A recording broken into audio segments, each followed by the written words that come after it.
পুষ্পচয়নের জন্য করিতেছেন আগমন।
করবে না বরং ছায়া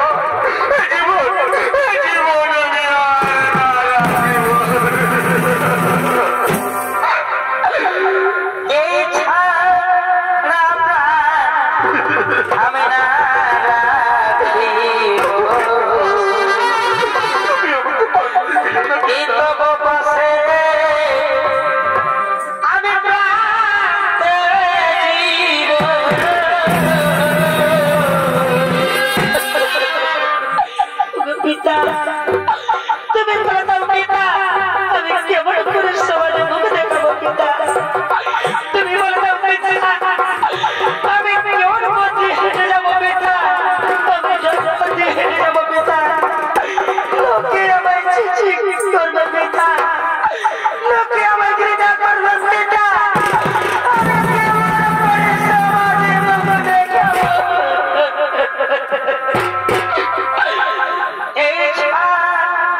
আমি না রাখিব তবু পাশে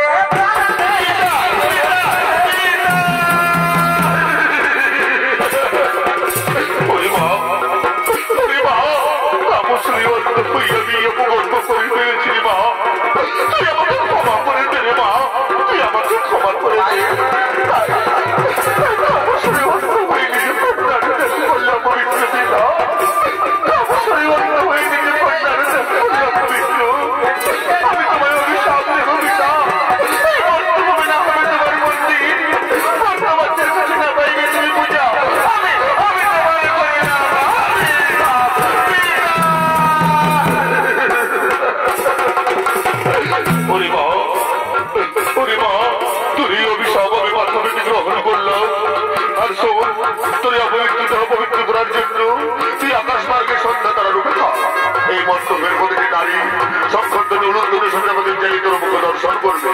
তাদের সংকটের উলুধ্বনির সাথে প্রতিবেশী শিখায় তুই অপবিত্রতা হবে পবিত্র আমি তোর করলাম আশীর্বাদ আমি তোর করলাম আশীর্বাদ পিতা পিতা পিতা ঠিক আছে পিতা আমি চলে যাচ্ছি পিতা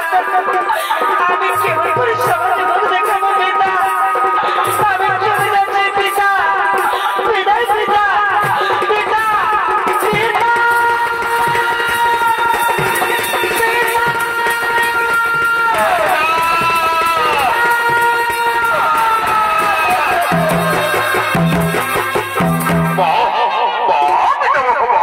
অপূর্ব তোমার কীর্তি নিজ কন্যার দেহ করলে অপবিত্র আর পবিত্র করার জন্য পাঠালে আকাশ মারবে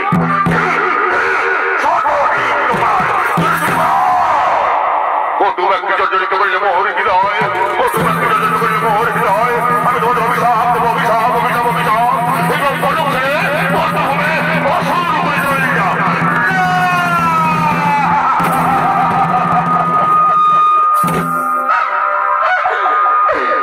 এগুলো ঘুমবে এগুলো দাদা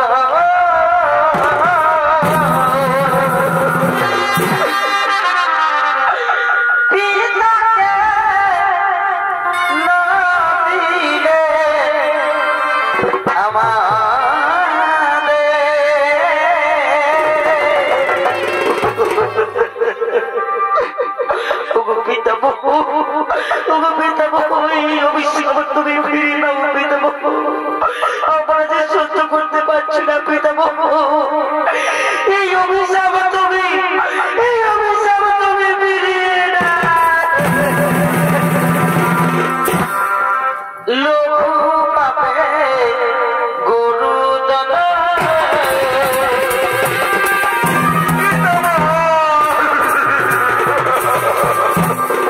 এই অভিশাপ তুমি ফিরিয়ে নাও পিতামহ আমরা প্রফুল্ল ফিরে মর্তভূমে যেতে পারবো না পিতামহ আমরা প্রফুল্ল ফিরে মর্তভূমে যেতে পারবো না ওরে ওরে মর্জিনন্দ নদীর জল একবার বয়ে গেলে যেমন আর ফিরে আসে না তেমনি আমার মুখনিশ্চিত করে একবার বেরিয়ে গেলে আর ফিরিয়ে নেওয়া যায় না রে বৎস আর ফিরিয়ে নেওয়া যায় না ও শুরু করে তাহলে মোদের মুক্তির পথ বলে দাও পিতামহ কিভাবে আবার আমরা এই ব্রহ্মলোকে ফিরে আসবো নরে মারিছি নন্দন ঘর ঘর দুই জন্মের পর তারা ফিরে আসবে এই ব্রহ্মলোকে প্রথম জন্ম আমাদের হিরণ্যকের পুত্র কাল নেমে গৃহে বরং বিষ্ণু ভক্ত আমি করা তাই বিষ্ণু বিদ্বেষী কাল নেমে নিহত হয়ে ফিরে আসবে এই ব্রহ্মলোকে তারপর কাল নেমে যখন মধ্যরাতে কংসরূপে জন্ম নেবে তখন তো প্রথম থেকে ষষ্ঠ আর ওই কাল নেমে কংসরাতে নিহত হয়ে ফিরে আসবে এই ব্রহ্মলোকে আমি তোকে